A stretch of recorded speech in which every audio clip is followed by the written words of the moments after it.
Hello, thank you for joining me in this new video. Today, I'm excited to share with you what I really liked and what I didn't like as much about the REDMAGIC 10 Pro after thoroughly testing it. If you're thinking about purchasing it, this information might be quite helpful. So, as always, I want to remind you, don't rush to buy the REDMAGIC 10 Pro without watching this video in its entirety.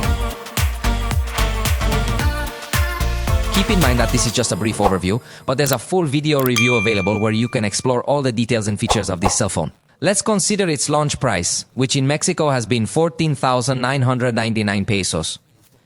Let's start with what I like the most. This device integrates infrared to function as a universal remote control. I really like to highlight this element. The screen makes perfect use of the front with ultra-reduced bezels. The design can be very attractive for gamers with RGB for more FPS. As always, it also has headphone jack, indispensable element if you want to play without any latency and have available USB-C ports simultaneously.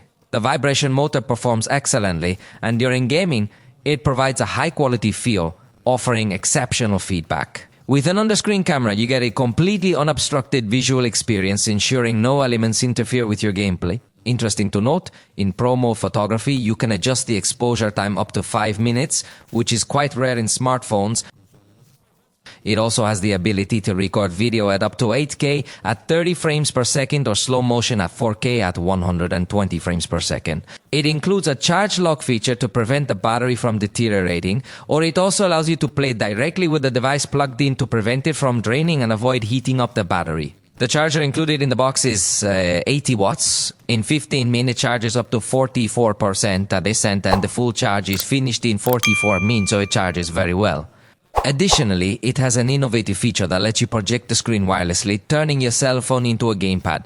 This means you can use your TV as a monitor, providing a much larger and more immersive experience. The device operates with incredible speed. In my test, it only took about 5 seconds to open each of the 16 applications I tested. It also exports videos with impressive speed, and at this price point, there is unlikely to be anything more powerful for gaming.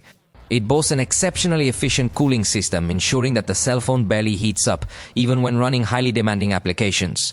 Numerous games are capable of running at 120 frames per second. Additionally, it offers a variety of software features designed to enhance your gaming experience, including options to reposition buttons and alter color styles, making it easier to spot your opponents more quickly. The tactile triggers located on the frame can be mapped to serve as any other type of button, offering a fixed sight option and a plethora of additional features. Moreover, when used alongside the fan, it helps maintain the device at a very cool temperature during gaming, which is fantastic for that purpose. However, now I want to share what I found less appealing. The inclusion of a fan makes water resistance more complex, meaning this feature is not built into the device. So you need to be cautious with it quite a lot. The front camera is really poor, and obviously the advantage here is that you get an all-screen experience without the internet. However, selfies turn out very plain, and it's quite slow when taking selfies. At night, it performs disastrously, making it a very plain camera. In fact, even the rear camera pictures come out plain, though in this case they are not terrible, but definitely fit within the price range. If you're also interested in photography, you'll need to choose a more balanced option, as this device focuses entirely on gaming.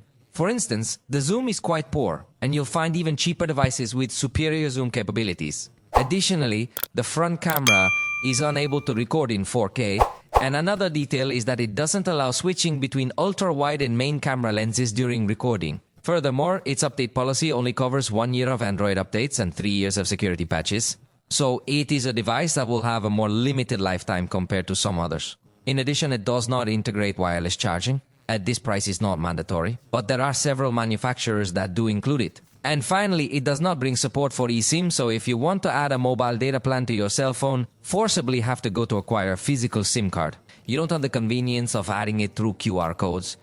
But if you already bought it, let me know your opinion in the comments.